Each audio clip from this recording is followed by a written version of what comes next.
mic up. This is legacy emotion. For vision of victory, trailblazing the path. Mind sharp, words heavy, every bar got class. Iconic by nature, pioneer by design.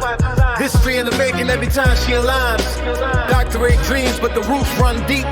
Built from the grind, now the whole world speaks. Culture, purpose, power when she steps in the room. Drop gems so real, make the future zoom. Yeah. This is iconic pioneers. Hear the story unfold, where the fearless lead and the truth gets told. Every voice legendary, every lesson precise. Hosted with wisdom, Dr. Tabatha Russell on the mic.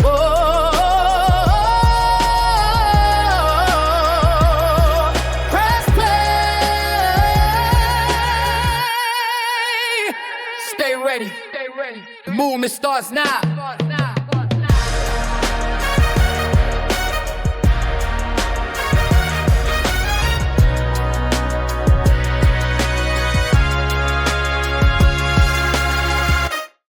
Welcome in, everybody, to the Iconic Pioneers podcast, where extraordinary visionaries, disruptors, and pioneers reveal the raw truths, game-changing strategies, and bold mindset shifts beyond their success. This show isn't for the faint of heart. It's for those building leadership, luxury, and legacy on their own terms. I have the most amazing opportunity to be here with Dr. Karen Hills-Pruden on today. She is a leadership strategist globally. She's doing some amazing things, and she just so happened to be leading in the C-suite as well. Full-time, guys, full-time. So she's doing it all, can I just say. Dr. Karen, welcome in. It's so great to have you here today. Thank you for having me. I'm excited about the conversation.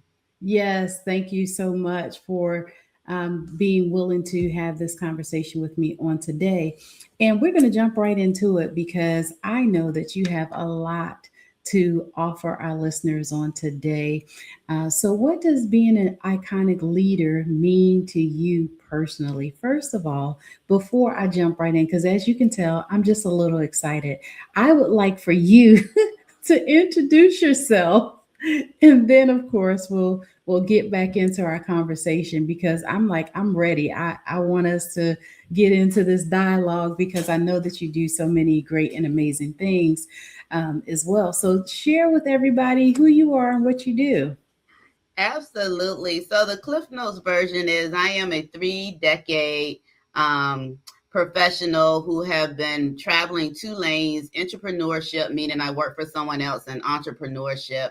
And for my entrepreneurship, I work as a senior leader in higher education and finance and administration. And for my entrepreneurship, I have a number of different businesses, and my passion project, which is my purpose-driven project, is that I am a senior leadership coach for women leaders who are entrepreneurs who want to leverage their professional equity, which is their reputation, into entrepreneurship.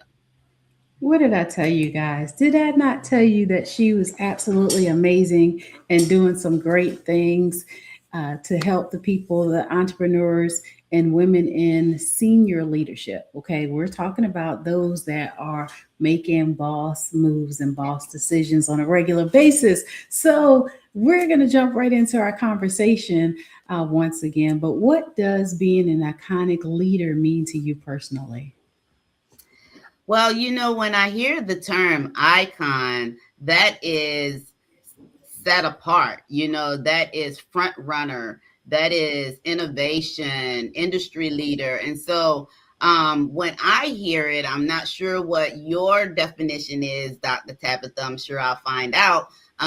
But when I hear iconic, it is someone who marches to the beat of their own drum, who is truly an expert in their area expertise, and is willing to share and bring up others. And so I, as a leadership individual, I believe that you are not a true leader if you're not creating leaders, birthing leaders. And so to be an iconic leader, you got to share. You got to share. Once you are successful in your lane of brilliance, you got to share that information so other individuals can be just as great as yourself. And so these are individuals who are the front runners, who set themselves apart and who are willing to give back to their industry to create more leaders. That's my definition.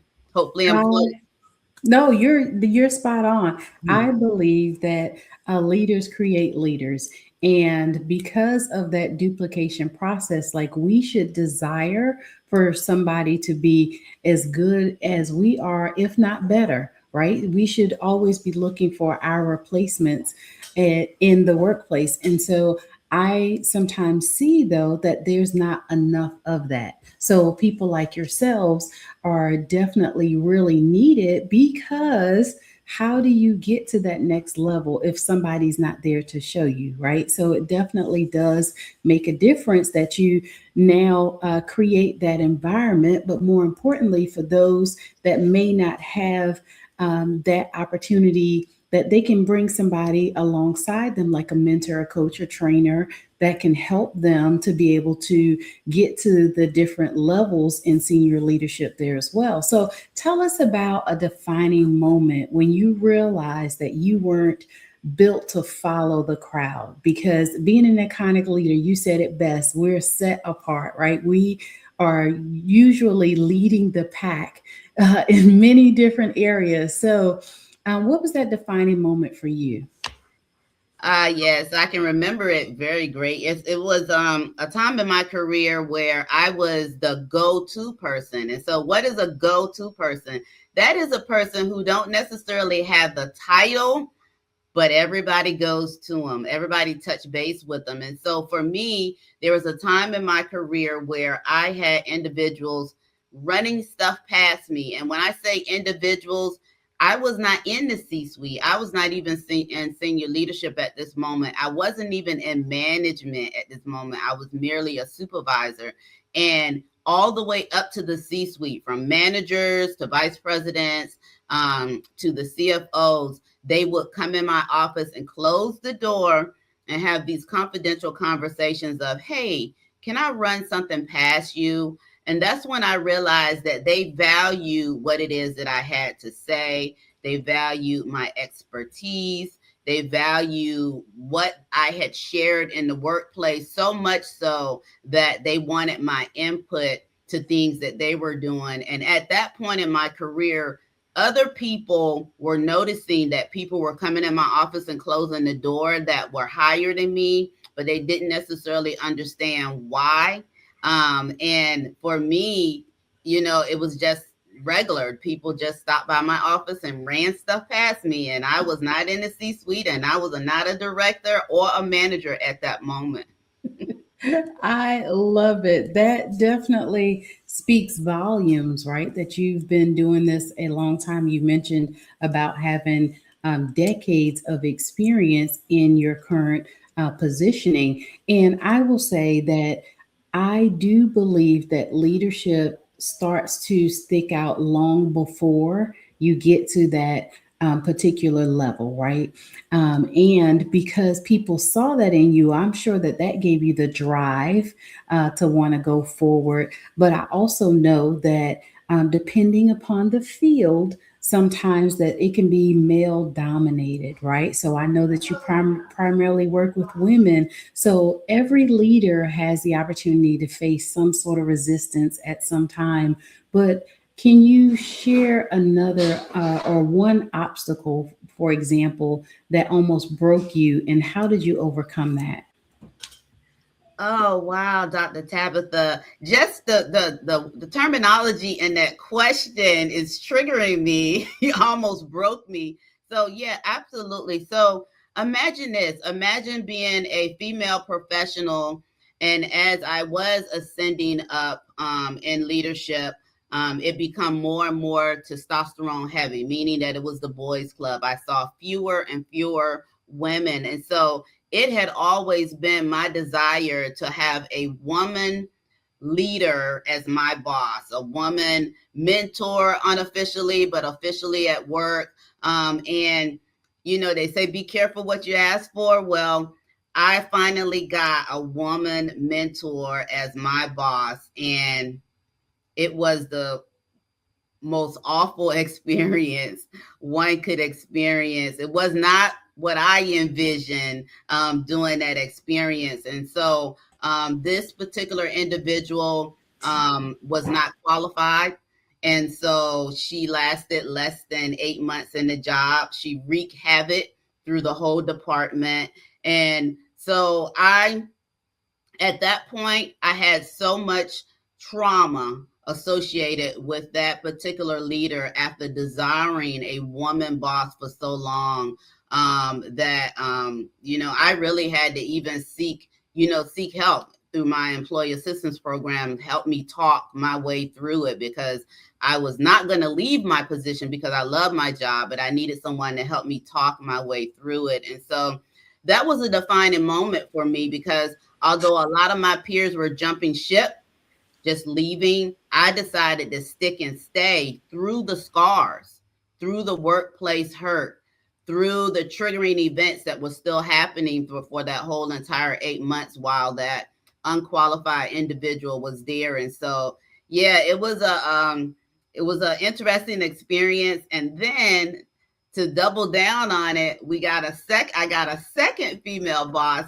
who lasted 9 months, who was just as bad as that one. So by having two back-to-back bosses who were not the ideal qualified candidate for the position, by that time, I was just praying for a competent leader. It didn't matter whether it was a man or a woman, black or white or green. God, just give me a competent leader. I no longer wish for a woman leader. But yeah, that is something that happened in my career. So be careful what you ask for if you're out listening. I know that's right. Wow. I am glad that you shared that with us, because sometimes you feel like the higher you go, you feel like you're more alone and you're more isolated, right? So I know that you do some specific things to help people in a way that lets them know, first of all, that you're not alone, but that you also understand what that journey is, and you help them to make the journey palatable, right? So that way they can go through it a little bit better. So, how do you balance building wealth, influence, as well as impact without sacrificing your authenticity? Because I know in your role that is super important. Oh, great question. So I don't think you can ever sacrifice being truly you. I think that is what helps you reach certain individuals. And so I tell people, try not to mimic others. Sometimes we have a tendency to want to mimic others or imitate others who have reached a level of success. And it kind of siphons away our authenticity. And so for me, I share real life stories. I have had the pleasure of working every job from the front line to the C-suite, and being in the C-suite for, it'll be 2 decades. Well, it is 2 decades now, 2 decades. And so I know pretty much about every level, the stress that's associated with every position in between. And so I can lend to my own experience when I am listening to the experience of others. And I call myself a compassionate leader. I'm compassionate and empathetic, one, because I understand the stress of the roles, because I have worked every role, but also I can put myself in the place of that individual because I know what is required of them. But I also have gotten to know them so well. I know what their strengths, their weaknesses, and their opportunities and their threats are, because I don't work with any client without assessing that, doing a personal SWOT analysis with them. And so I can talk to them based on their competencies, what's required for where it is that they want to go, and then incorporate and sprinkle in my realities and what worked for me. And then I encourage individuals to not necessarily imitate what I went through, but take the good of what you think will be beneficial for you to adopt and mix it up with what is authentically you, and devise your own blueprint for your success. I love that. I love that because It's real easy to get lost in the sauce and pick up some habits. You were talking about those two bosses that you had that were less than uh, likable, right? Yes. So with that, you learn quickly all the things that you don't want to do, right? And then you try to mix in some of the things of that you want to do along with some of the other things that you may have picked up along the way. But there's always the core, right? That authentic piece of you that has to be in there, right? That's what gives you the joy in the journey and helps you understand, the compassionate part of taking on the role, right? I have a 15-year stint that I did with being in senior leadership, but it was a call center environment. Now, can I just say, whew, that'll change your life, right? real quick, real quick, it changes your life.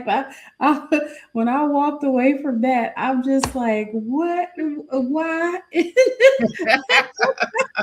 What was I thinking? I But I can learned a imagine. lot. I learned a lot real fast, and there was a lot of days that some of the things was trial by fire. So, what's a myth about leadership or success that you believe needs to be dismantled immediately? Oh, that your employees don't have to like you. That is a myth, and I'll tell you why. I've heard many of leaders say that, and if I can't get to them quick enough to have a sidebar conversation, because your employees do need to like you, and this is the reason why. If your employees do not like you, they do not trust you.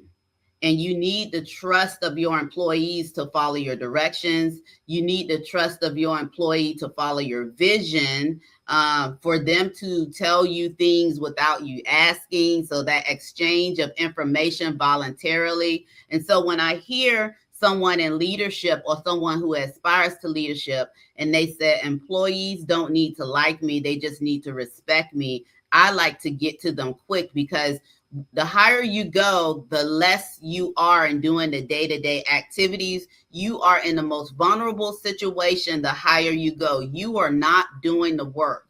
Your people are doing the work. And so if your people do not like you, they do not trust you, and they do not respect you. So your employees do need to like you so that they can learn to trust you, so that they can learn to respect you, so that all of you can help facilitate the vision of the organization. And so I think that is a myth that people say loudly and proudly, and I would say wrongly. Wrong. That's so wrong. No, if you want to be in leadership, your people need to like you.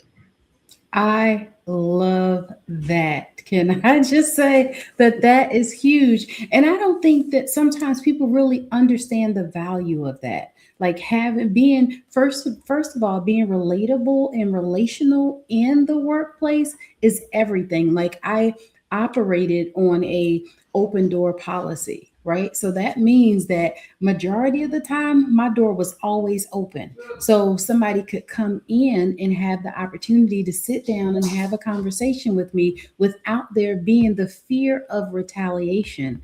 And especially sometimes we have what I call the double negative. You're a female, and then you have the pigmentation, right? You have the melanin going on. So Yes.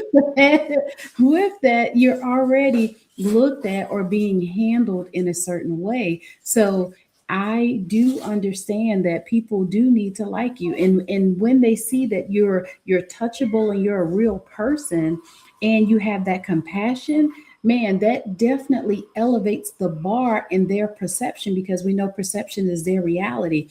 But and so I know that your success leaves clues. It's been leaving clues for a long time. So what daily habits or rituals keep you operating at an iconic level? Oh, daily, daily.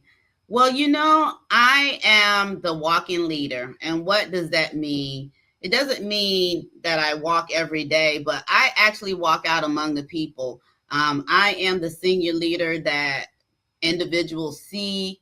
I pop up, and part of me popping up is that because they're so used to seeing me commonly just popping up in different meetings, town halls, in the work area, just walking through, don't want anything, just saying good morning, or walking on geographically on the location or the site of the organization. It makes me very accessible. And so as someone who the bulk of my career has been the head of human resources, which is the human part of business, and everything starts with humans, even technology starts with the human part of business, I've always felt that I needed to be in touch with the talent and with the humans who were actually doing the work. And so being out among the people, I'm not a desk senior leader. It drives me bonkers to be tied to my desk all day. And there are some projects that require me to do that. But getting out among people, and I really do it. I really do it daily. Walk out among people, even if it's like going to the cafe. We have an on-site cafe that people buy coffee and stuff, or, just going outside of the building in the smoker's hut where, the smokers are, but I don't smoke. Yeah, I used to hang in the smoker's hut and get all the gossip. All the gossip, and I didn't smoke. And so just being around people, and I still do that, a 30-year career, I still go to the people. I walk, I show up. And as a result of that, people aren't apprehensive when they see me on deck because they're used to seeing me in the area. I love it. I agree with that methodology because once again, you're touchable, you're accessible, and people really appreciate that you see them for the work that they do. I would go and sit with them when they're taking calls. I would go and be in the break room, and sometimes when they're having their meltdowns and that kind of stuff, Yes. I am there, and it really did start to change the culture of the center with me taking on a different approach. So I absolutely like that you do that. So legacy in itself is more than wealth. So what legacy are you intentionally creating for generations to come? So for me, I am passing along what is really leadership. I believe that there is a gap between what is management and what is leadership. And a lot of times women aspire to be in leadership without knowing how to convert from a task manager to a visionary leader. And so for me, it is being able to help aspiring women leaders and those who are in leadership to know what truly helps a leader be successful. I think I am one who can pass along information, having been in senior leadership for 2 decades, having to have a 3-decade career. And I talk to women about, I'm geeky, I'm STEM, so I'm a STEM person. I like technology and analytics. And so know your numbers. You can't even have a conversation with me without not knowing your numbers. Know your numbers, know how to story tell. People don't have time for you to talk at them. They want brief parts of what goes with the data. So part of our full story is the quantitative data, which is the numbers, and then the qualitative data, which may be the opinions, feelings, intuitions. Messaging is fully when you have both of those. And if you're missing one or the other, there's a void there. And so helping women leaders, know how to tell the story of the success that they generated in the workplace. And then also helping them to understand that it is critical that you be able to articulate the success that you have had in the workplace. Because if you can't talk about your receipts, no one else is going to talk about your receipts. And you think the world is sitting around talking about how wonderful you are. I can tell you they are not. They're busy and have moved on to the next thing. And so since I've worked with predominantly men, because the higher up you get, it's still male heavy, even in predominantly women industries.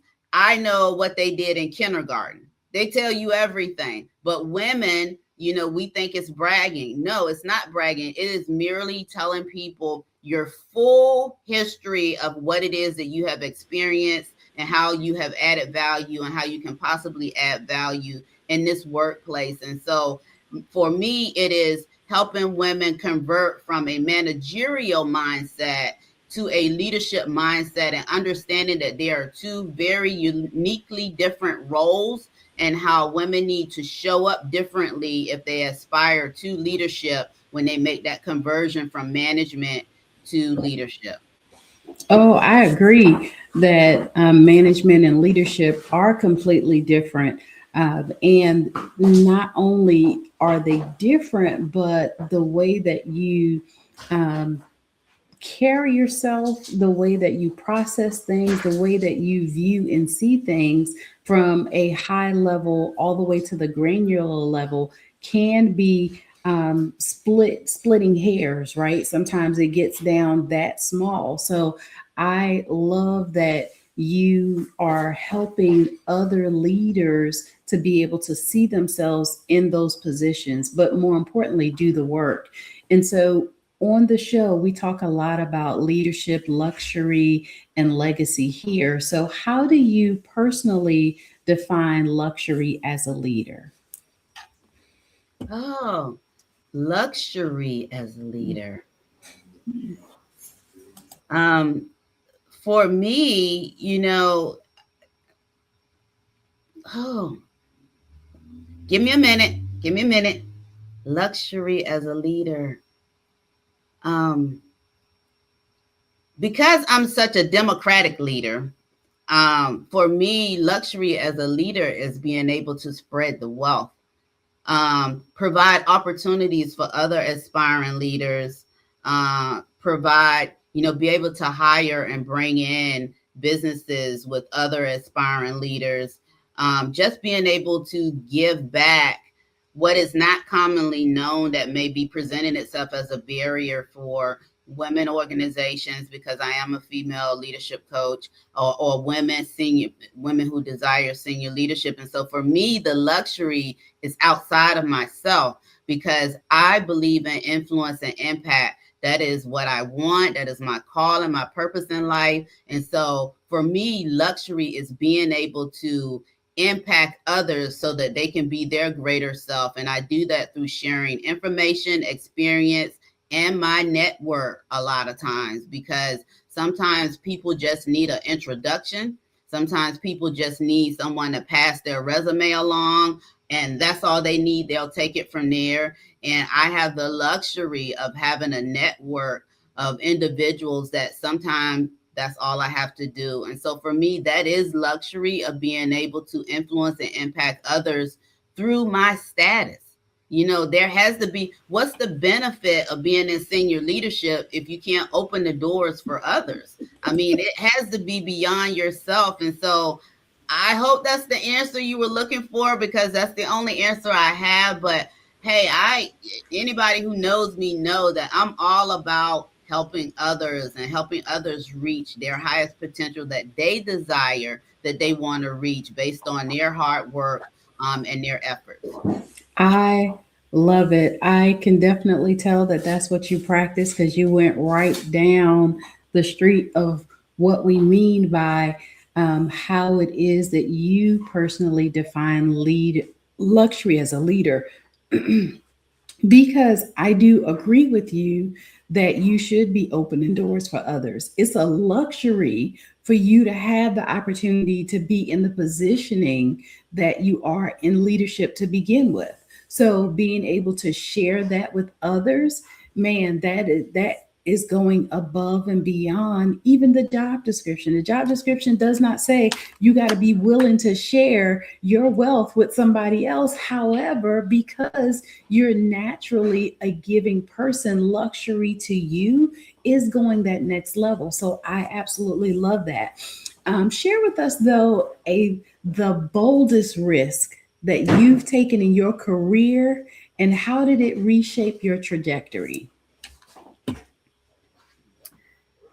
Wow. So the boldest risk that I took in my career, I can say a lot of people would not have done.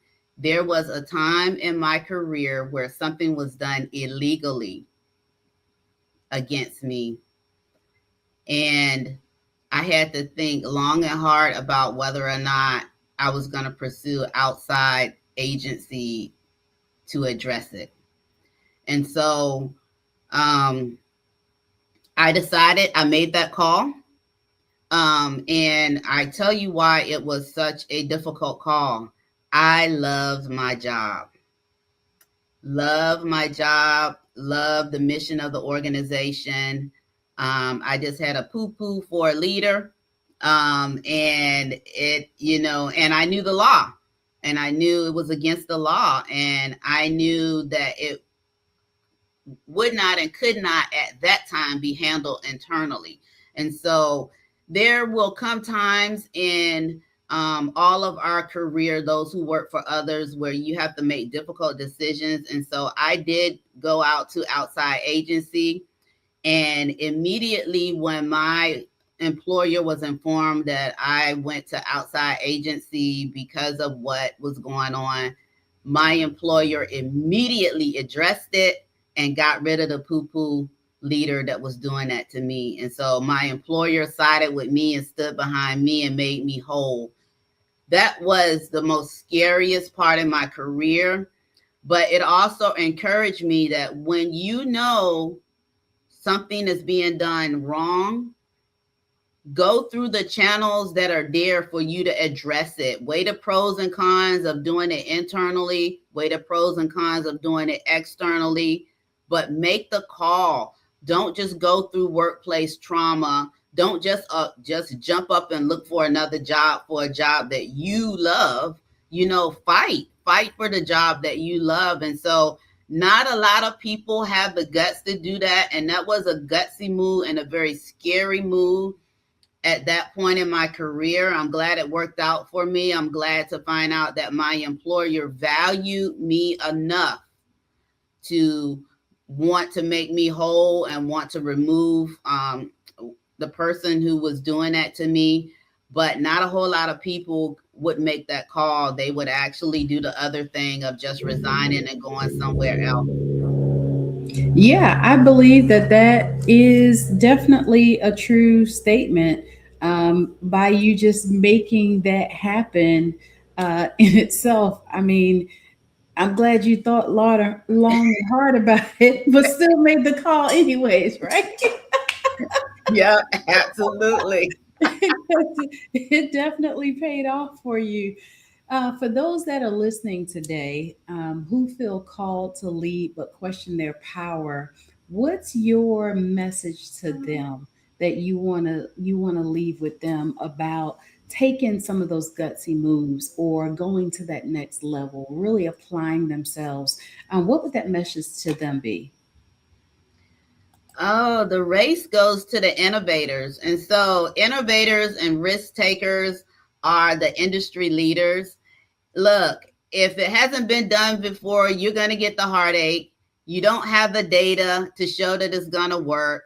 Nobody's going to believe that it's going to work because it hasn't been done before. But man, if you do your research, because you got to do your research. So do your research, industry research on what it is that you propose, and put it out there. Don't be afraid to take the risk for your career, the risk because of your position. Because if it does work out, you will be the first. You will be the first. So many times I have been the only woman at the table. I've been the only Black woman at the table. And if I listen to the naysayers, or they're not going to give that position to a woman, and they're definitely not going to give it to a Black woman, do you know how many opportunities I would have missed out on? And so it is a scary, scary position to be a risk taker.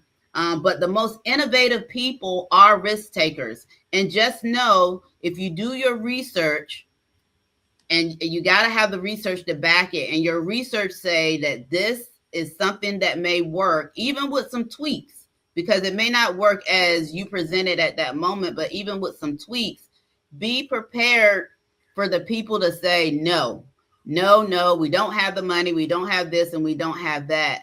But push forth anyway, as much as you can within your authority, and then have some side meetings, some closed door meetings with other people and explain to them one-on-one. It's easier to convince someone outside of the big meeting than inside of the big meeting, because inside of the big meeting, you have the pressure of groupthink. One-on-one in their office, you can have a meeting before the meeting and state your case. And so just know that it is well worth it to be a risk taker. So don't be afraid to do just that, but do your homework ahead of time, because if it pans out, and a lot of times it will pan out, if it pans out, then you will be the first, and then you will be setting the blueprint for all of those that come behind you.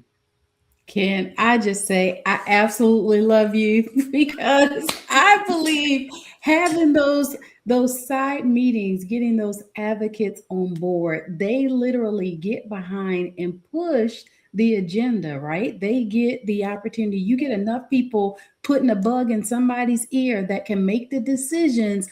All of a sudden, wow, voila, you got your point across, and it happens. I always say that there's two things in a well organized organization that is key. One is that the numbers don't lie, so doing your research is key. And two, if it's not in writing, it didn't happen, right? So having it in writing to say, first of all, this is my idea. Thank y'all for getting on board. And then secondly, having the numbers to quantify your initiative definitely helps. It becomes a win-win situation. So I absolutely love that you are doing this at the highest level possible, and that you're sharing it with others. If you will, share with us how people can connect with you that would want to work with you and learn some more about your leadership abilities and the stuff that you teach. Absolutely. Look, my sandbox is on LinkedIn, so I like to play in the sandbox on LinkedIn. You can find me on all social media. So I have a presence on all social media, and I have an active presence on all social media. So I'm not dormant on any of them. I just show up differently on all of them, because all of them are different. But my main social media is LinkedIn. My legacy website is my name, drkarenhillspruden.com. And so you should be able to find out all things of what I'm doing just by touching base on LinkedIn or my legacy website. And let's talk. Let's stay connected. I love to learn about what others are doing. I mean, I am really a cheerleader for people who want to be the best in their lane of brilliance.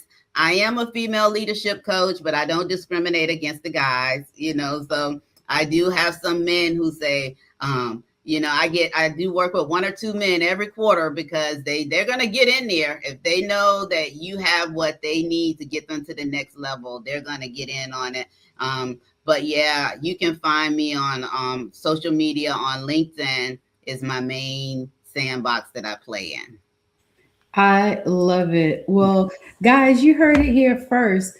Dr. Karen Hills-Pruden shared with you her information on how you can connect with her. And look, she's doing this at the highest level possible. She is an entrepreneur, meaning that she works a full-time job in the C-level suite, doing some amazing things. And she is coaching leaders on how they too can lead with their best life, right? So I absolutely love that. So thank you for tuning in to Iconic Pioneers, where we don't just build brands, we build blueprints for generations. Remember, icons aren't born, they're built by those bold enough to lead unapologetically. Until next time, keep leading, keep building, and keep breaking every limitation. Thank you so much, Dr. Karen Hills-Pruden, for being here on today.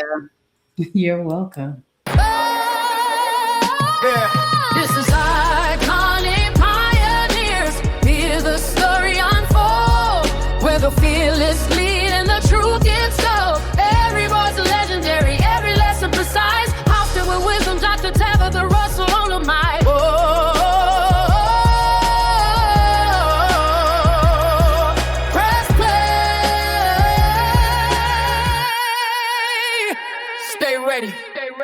movement starts now.